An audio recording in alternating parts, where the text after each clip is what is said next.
pantalla, ¿sí?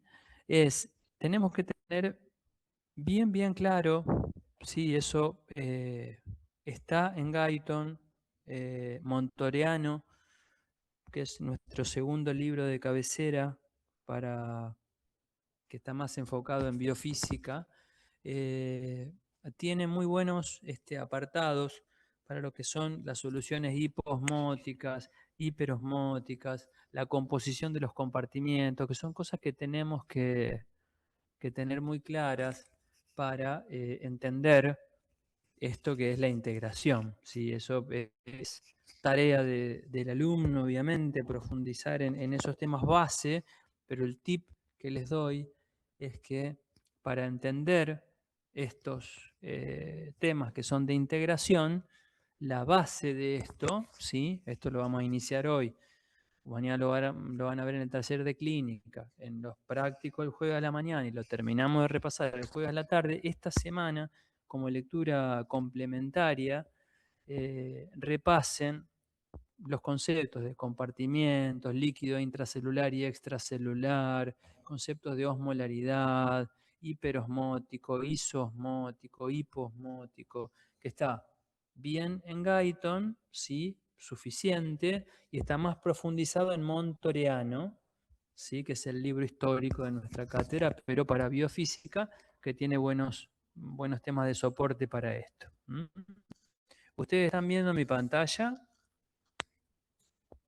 Sí, profe. Bien, perfecto. Bueno, hoy hablamos de cómo se integran los mecanismos renales para el control del volumen sanguíneo y del volumen del líquido extracelular, ¿sí?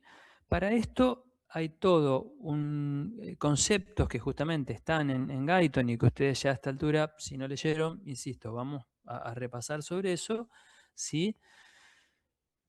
Que tenemos que tener muy claros. Entonces, vamos a abrir los micrófonos y vamos a tratar de trabajar entre todos y todas, ¿sí?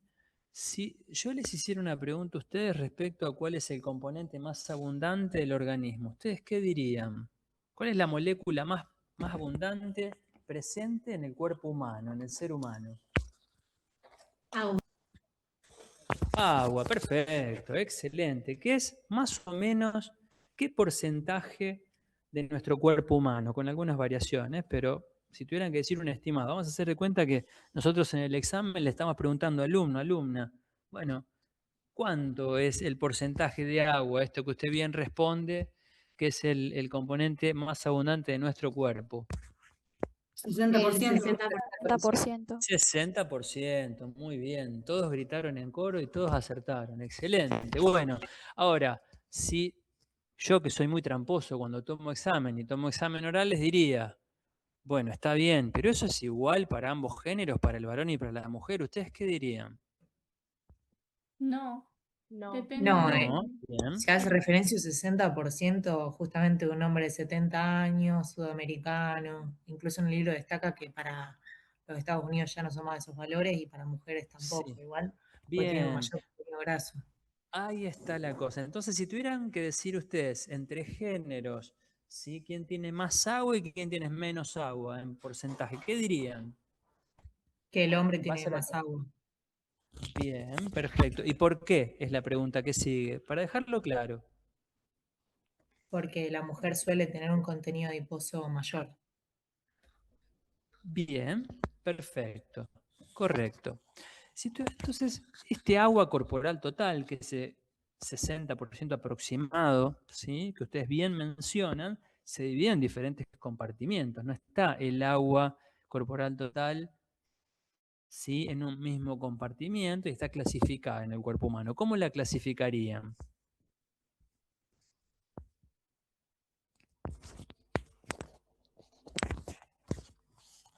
¿Qué Intracelular dirían? extracelular.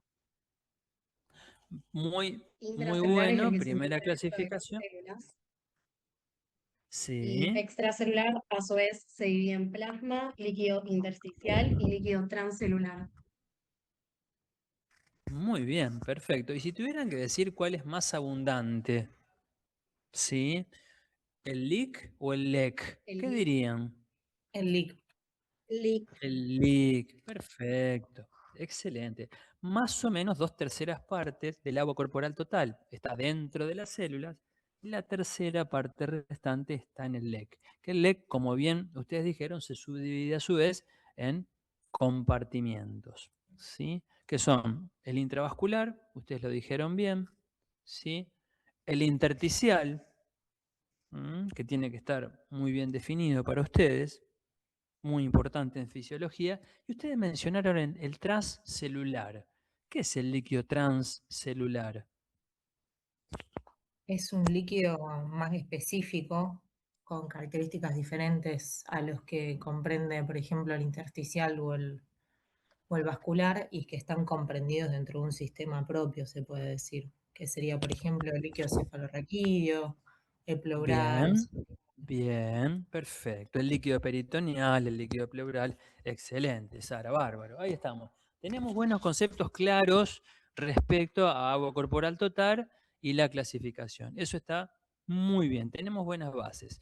Ahora, si nosotros en un examen le preguntamos a ustedes, la osmolaridad en condiciones fisiológicas, esto es una cátedra de fisiología, estamos hablando de un ser humano en condiciones fisiológicas. La osmolaridad del LIC y del LEC, ¿son similares o son muy distintas?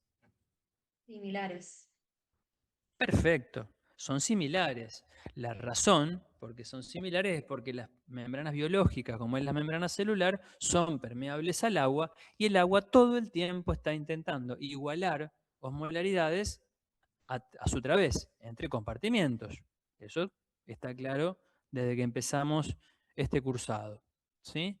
Ahora, la segunda pregunta es, usted perfectamente, alumno, alumna, dijo que las osmolaridades del LIC y el LEC son similares. ¿De cuánto es aproximadamente esa osmolaridad en el ser humano?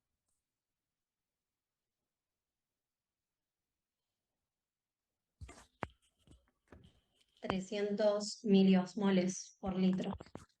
Perfecto, Agus. Alrededor de 300 miliosmoles litro. Bárbaro, perfecto, bien. Ahora, la cuestión muy controversial que sigue, que siempre lamentablemente los alumnos confunden, es la osmolaridad de ambos compartimientos. ¿Es similar? Es correcto. La composición de ambos compartimientos es similar en el LIC y en el LEC. En cuanto a concentraciones, no. Perfecto. La composición, las moléculas y la cantidad de esas moléculas o concentración, porque están contenidas en un volumen de agua, justamente en una solución acuosa, no es la misma. La cantidad de partículas es similar, pero la composición de esa cantidad de partículas es diferente. Y ahí es donde, por favor, repasen, sepan que el sodio es abundantemente un ion presente en el LEC, incluso es uno de los importantes determinantes de la osmolaridad por la cantidad que tiene, que el potasio está abundantemente presente en el LIC y todas las diferencias que hay entre uno y otro compartimiento, ¿sí? Eso hay que entenderlo. Veo que las cosas están claras, ¿sí? Al menos los alumnos y las alumnas que están respondiendo, las cosas están claras, ¿sí? Por favor, que esta tendencia sea para toda la cohorte, para toda la comisión, porque es importante que eso esté claro para todos y al momento del examen lo puedan claramente explicar. Bien, dicho esto, nos toca ahora ver cómo se regulan, ¿sí? Cómo se regulan principalmente desde la función renal, que es este primer módulo que tenemos, el volumen sanguíneo y el volumen del LEC.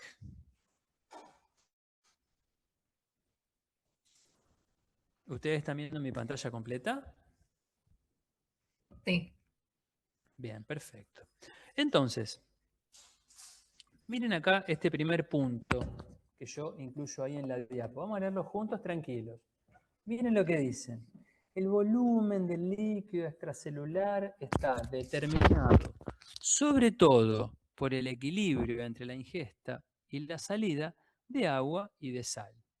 ¿Sí? Concepto mega súper importante que charlamos en las clases anteriores, ¿sí? Si ustedes tuvieran que decir, en base a lo que hasta ahora sabemos y hemos cursado, si tuvieran que elegir entre el principal componente, que es determinante de volumen, y esta pregunta es recontra mil tramposa, y se la vamos a hacer en el examen, ¿a cuál elegirían? ¿Al sodio o al agua? Sodio. Bueno, hay una respuesta que es sodio. ¿Alguien más dice ¿Cómo es la lo pregunta, mismo por ¿Cómo es la favor? pregunta de vuelta, u profe? otra cosa? Lean el primer punto,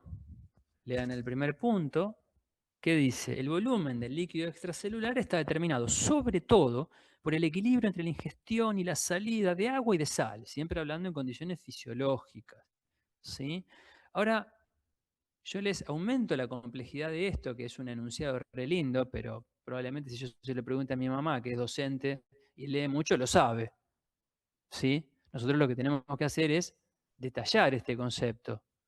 Si ustedes tuvieran que, pensando, razonando, elegir, ¿cuál dirían que es el más importante de los dos?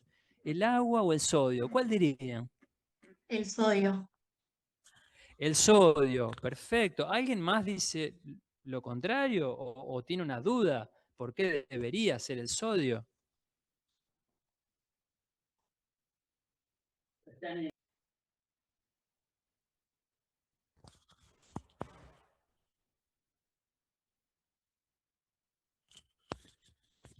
La respuesta sodio es totalmente correcta, ¿sí?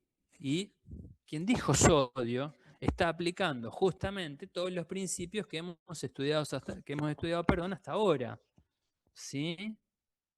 Que es que el soluto presente en un compartimiento y entendiendo el concepto de que el agua se desplaza a través de las membranas celulares para igualar osmolaridad a ambos lados, ¿sí?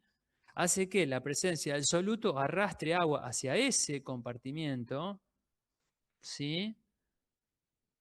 Justamente expandiéndolo de agua, pero lo que inició la determinación de ese movimiento osmótico de agua es el sodio, ¿sí?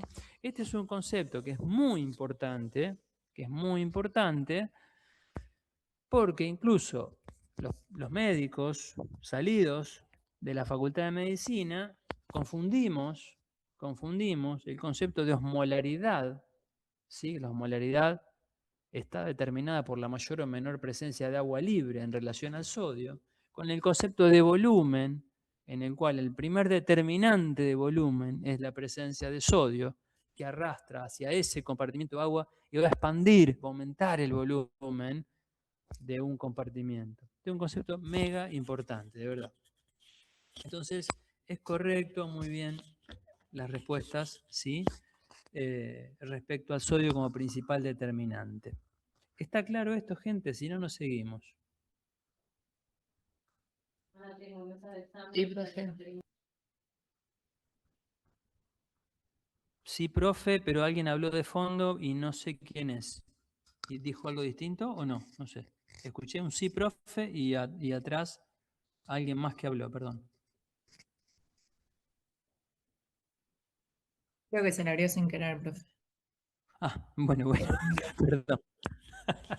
Bien. Bueno, perfecto. Entonces, concepto incorporado. Perfecto. ¿Ustedes ven mi pantalla a media compartir? ¿Y ahora completa? Sí. Bien, perfecto. Entonces, cuando tenemos el sistema de la hormona antidiurética y de la sed, que es el tema de la clase de la semana anterior, ¿sí? Funcionando normalmente, un cambio en la cantidad o concentración, pero en este caso es cantidad inicial de cloruro de sodio en el LEC, se acompaña de un cambio similar, ¿sí? Del agua extracelular, de manera que lo que decíamos anteriormente, ¿sí?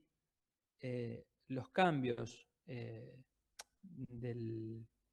inicialmente los cambios de la cantidad de sodio que desplazan agua a través de la membrana, deja siempre, ¿sí? Osmolaridades similares a ambos lados de la membrana y en definitiva entonces con un sistema de la hormona antibiótica fisiológicamente activo, es decir, funcionando, los cambios en el sodio de un compartimiento van a generar cambios de volumen en definitiva, ¿sí? A esto se refiere el segundo punto, esto está copiado textual de Guyton y lo traigo porque es un tema que cuando los alumnos lo leen años tras años suele generar alguna dificultad. ¿Mm?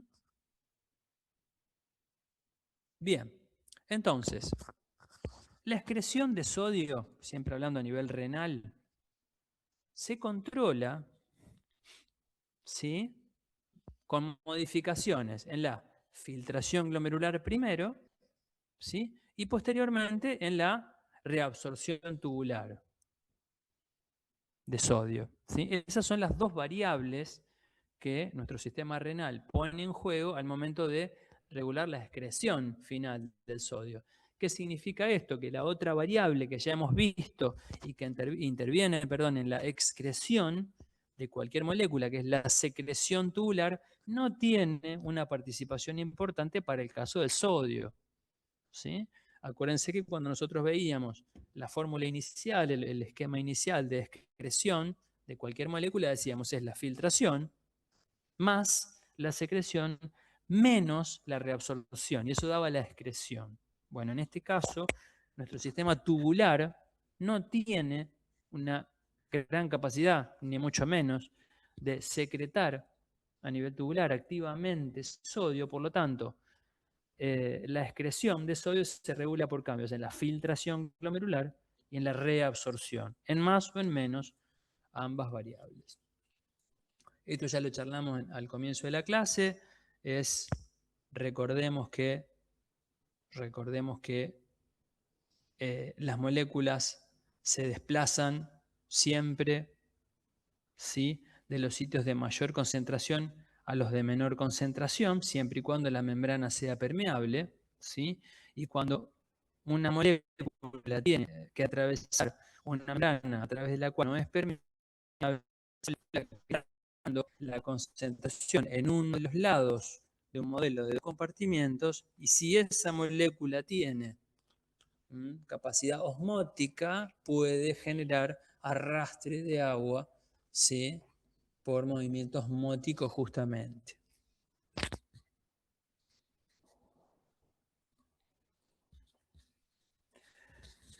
Bueno, esto ya lo hemos visto. Esto ya lo hemos visto. Recuerden que en ida y vuelta, en serpentina que tiene nuestro sistema tubular, ¿sí?, en la vuelta que dan, toman contacto con las estructuras de la arteriola aferente y eferente a nivel glomerular,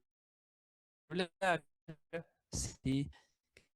Esas células especializadas, ¿sí?, que microscópicamente se ven como una mácula densa, se ve una mancha oscura, básicamente al microscopio, al menos en las primeras visiones de células, se descubrió por primera vez estructural, pero recuerden, función de este grupo de células es sensar la carga de sodio a ese nivel en la luz tubular, ¿sí?, y que hay un loop de retroalimentación mediante el cual la carga de sodio filtrada a ese nivel justamente modifica la vasocontracción o vasodilatación de las arteriolas aferente y eferente con el interjuego en la hemodinamia glomerular que hemos charlado cuando vimos justamente las fuerzas de Frank-Starling y cómo esto se modifica.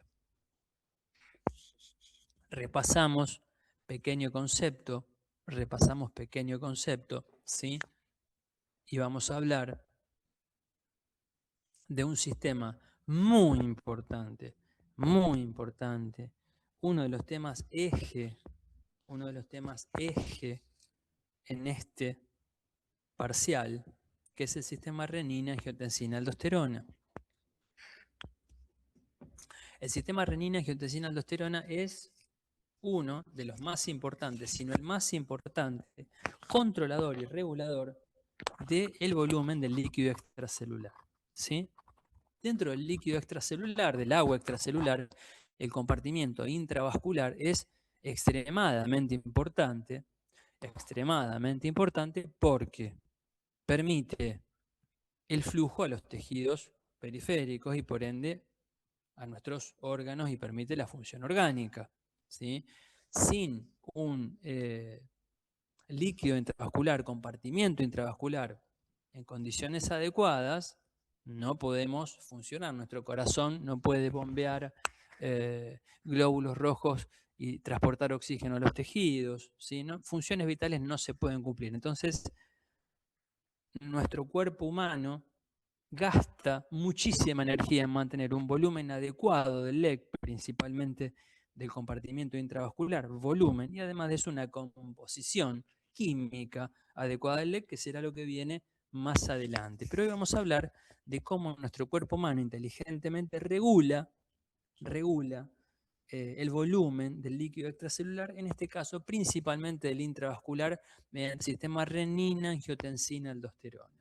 Sistema renina-angiotensina-aldosterona, si se inicia la activación del sistema cuando nuestro sistema renal detecta una baja presión en los mecanorreceptores en la arteriola aferente y una baja carga, por ende, de sodio filtrado al túbulo distal con lectura, sensando una baja carga de sodio en la luz tubular a este nivel.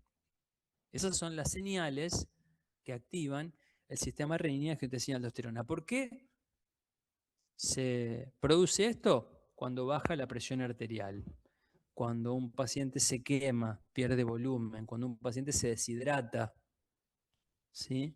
Cuando hay alguna causa de disminución del volumen del líquido extracelular, ¿sí? Se activa el sistema renina, angiotensina, aldosterona. ¿Alguien escuchó hablar de este sistema alguna vez?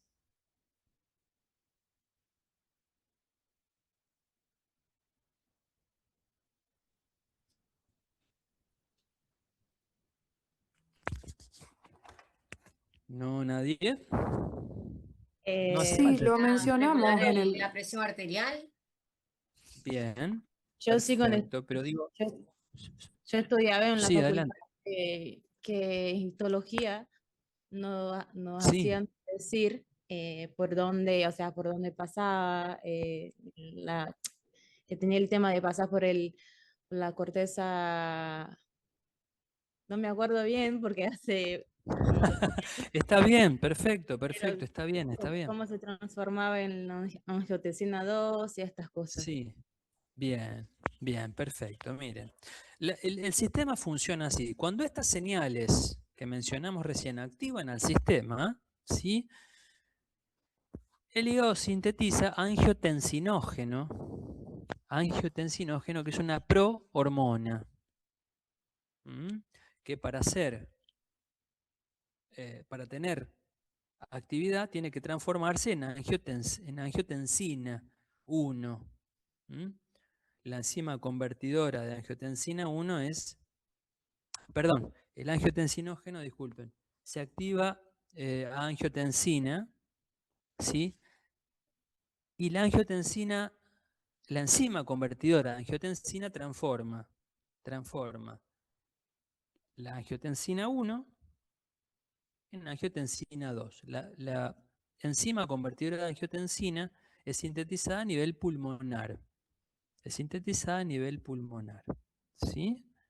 La angiotensina 2 lo que hace es romper, ¿sí?, algunos enlaces de la molécula de angiotensina 1 para transformarla en su forma activa. La angiotensina 2 tiene dos efectos fundamentales. Primero, a nivel renal.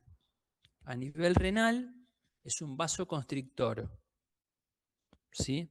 Es un vasoconstrictor de ambas arteriolas, aferente y eferente, pero tiene un efecto predominante sobre la arteriola eferente. ¿Sí? Sobre la arteriola eferente. ¿Por qué? Porque a nivel de la arteriola aferente, cuando se activa el sistema renina-angiotensina-aldosterona, hay liberación local de óxido nítrico que tiene un efecto contrario sobre la musculatura lisa de la aferente, que tiene un efecto vasodilatador y que es predominante.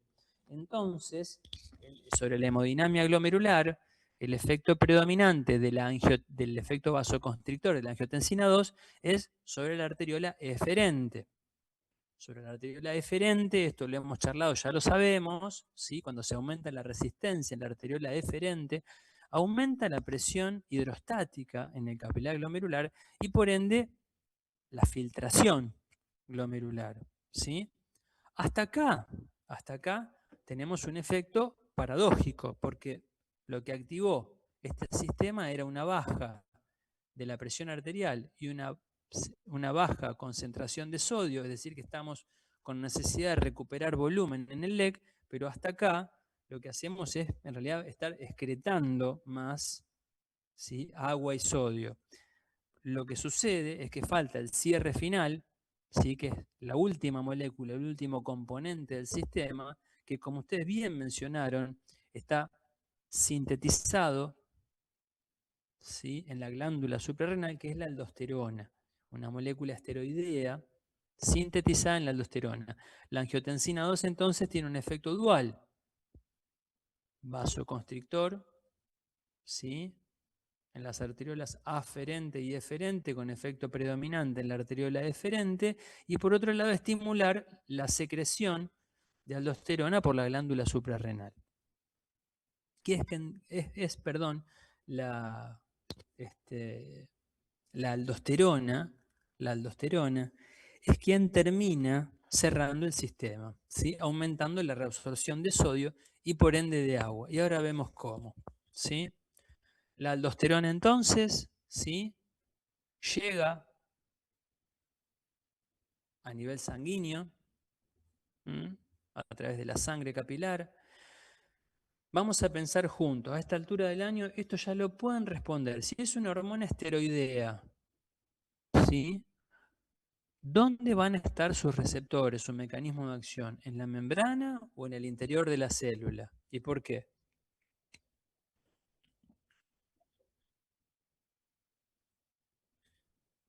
Me parece que en el interior, tiene que jugar con el ADN y la transcripción génica y todas esas cosas, ¿no? Sí, bueno, una respuesta general, sí. Específicamente, el receptor mineralocorticoide está en el citoplasma, ¿sí? Está en el citoplasma. El efecto final es modificación de transcripción génica y demás, ¿sí? Y esto lo remarco porque tenemos un gran problema en los exámenes, que es que muchas veces hay respuestas muy generales, que el alumno autopercibe que es correcta, pero en realidad son respuestas generales y son de conocimiento general, ¿sí? Y acá vamos a meternos bien en detalle, y por eso la pregunta está hecha totalmente tramposa y a propósito, lo que yo les acabo de decir. Profe, Si es una hormona esteroidea... Sí, dime. todo esto está en el citoplasma porque, si no me acuerdo bien, había un porcentaje mínimo que estaba en la membrana plasmática. No sé si estoy diciendo algo mal o... Sí, es incorrecto. Sí, es incorrecto lo que estás diciendo. Mira, te cuento por qué. ¿Te acordás que charlamos en la primer clase, cuando vimos membrana celular, que había moléculas? Pero no hay ningún problema, no hay ningún problema en equivocarse y lo charlamos y lo discutimos No y sé, no hay ningún porque escuché problema, ¿eh? hace tiempo y no me acordaba muy bien cómo Bueno, por funcionaba. eso, las estructuras o cualquier molécula de índole, ¿sí?, no liposoluble no puede atravesar la membrana. Cualquier molécula esteroidea, y ahí está la trampa de lo que dije, ¿sí?, es liposoluble. Como charlamos en el teórico de membrana celular y vimos que cuando hablamos de transporte a través de membrana, que las sustancias liposolubles atraviesan libremente la membrana, cualquier molécula de cualquier índole que sea liposoluble, sí o sí va a tener receptores y un mecanismo de acción objetivo en la célula dentro de la membrana, pero no en la membrana, porque la atraviesa libremente a la membrana. ¿Sí? Distinto es el caso de todas las moléculas que no son liposolubles, que van a necesitar, al no poder atravesar la membrana por su solubilidad, por sus características químicas, van a necesitar, ¿qué cosa? Un receptor de membrana. ¿Por qué? Porque no la pueden atravesar. Entonces, cualquier, y esto les va a servir para todo el año, cualquier molécula que ustedes lean, proteica, aminoacídica, cualquier molécula que no sea liposoluble, sí o sí va a necesitar una estructura en la membrana para atravesarla. Y su mecanismo de acción, por ende, en la célula va a estar en la membrana. ¿Está bien esto? ¿Se entiende? Sí, profe, sí. Bien. Aclarado esto, ¿sí? Aldosterona, molécula de origen lipídico que puede atravesar la membrana por su liposolubilidad. El receptor específico, el receptor se llama mineralocorticoide. ¿Dónde está? En el citoplasma. Acá sí ya estamos hablando específicamente de la aldosterona. ¿Sí? Acá sí, de acá en adelante empezamos con algo bien específico. El receptor, perdón, de la aldosterona, que se llama receptor para mineralocorticoides, ¿sí? La aldosterona está clasificada dentro de las hormonas mineralocorticoides, ustedes ya lo saben de histología del año pasado, lo pueden repasar, no hay problema, el libro también hace una mención al respecto, ¿sí? Va a generar la activación del receptor que implica la unión de la aldosterona con el receptor, la traslocación desde el citoplasma al núcleo, como mencionaba el compañero en líneas generales. Y acá sí se modifica toda la maquinaria celular porque el complejo receptor mineralocorticoide con la aldosterona pegadita unida llegó al núcleo. ¿Cuáles son las modificaciones que se producen? Bueno, por un lado, la activación de la bomba de sodio-potasio en la membrana vasolateral de la célula tubular, acá donde tengo mi cursor y estoy señalando, ¿sí? Bomba de sodio-potasio ATPase, ustedes ya lo saben. ¿Qué hace? Saca 3 sodio, mete 2 potasio en la célula. ¿Qué genera? Diferencia de gradiente de concentración ¿entre quién? Entre el LIC y el LEC circundante, ¿sí? Si estamos hablando de que el resultado de la acción de la angiotensina 2 era aumentar la carga filtrada de sodio por aumento de la presión hidrostática en el capilar glomerular, acá en la luz tubular tenemos más carga de sodio, menos concentración de sodio, ¿sí? En el LIC. ¿Por qué? Porque la bomba de sodio-potasio ATPase activada, ¿sí? Está generando esa diferencia. Entonces el sodio, por diferencia de concentración, va a tender a entrar de la luz tubular al LIC, ¿sí? ¿Qué pasa con la osmolaridad entre la luz tubular y el LIC? Aumenta por pasaje de sodio. Esto en una membrana como la biológica, que es permeable al agua, va a generar un desplazamiento secundario de agua desde la luz tubular al LIC. ¿Para qué? Para igualar osmolaridades. Y todo el tiempo la bomba de sodio-potasio ATPase activada va a estar sacando sodio. Entonces el agua vuelve a acompañar en un segundo movimiento, ¿sí?, al sodio. Resultado, lo que decíamos en el primer punto. Aumento de la cantidad de sodio en ese compartimiento y aumento de agua acompañante. Resultado, aumento del volumen del líquido extracelular, en este caso del plasma. ¿Se entiende, gente, por qué es importante que el sodio marca, en definitiva, el volumen y cómo el sistema renina, angiotensina, aldosterona recupera volumen a través del aumento en la reabsorción de sodio? ¿Esto se entiende?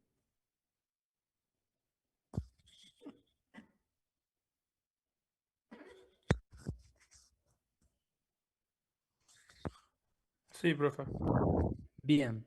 Otro efecto a nivel nuclear, como bien mencionaba el compañero, que aumenta la transcripción génica, síntesis proteica y demás, es que justamente, ¿sí?, a la membrana vasolateral, ¿sí?, se van a pegar canales de sodio y de potasio, ¿sí?, que se van a ¿sí?, dirigir distintos, ¿sí?, los ENaC y los RON para el sodio y para el potasio respectivamente, que son los canales que van a permitir los movimientos iónicos del sodio desde la luz tubular hacia el LIC y viceversa, el potasio que está en mayor concentración en el LIC hacia la luz tubular. En definitiva, el resultado final del sistema renina, angiotensina, aldosterona y de todos sus componentes es la reabsorción de sodio y agua y la excreción, ¿sí?, de una orina con mayor cantidad de iones potasio.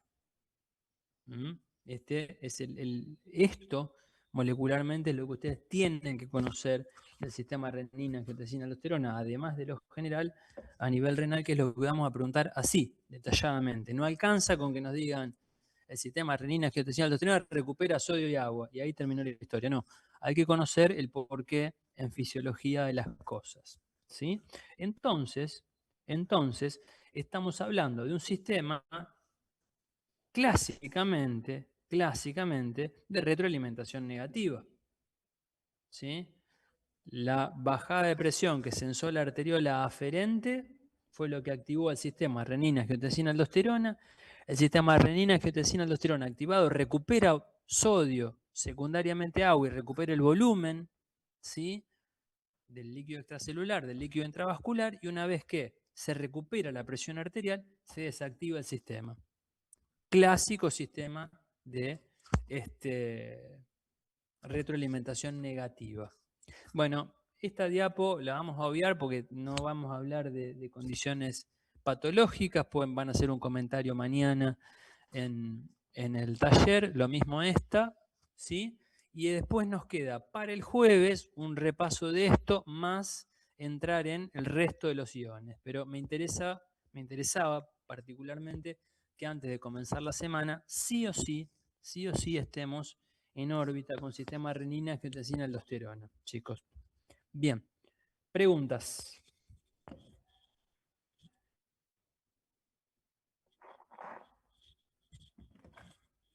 Dudas, preguntas, escucho.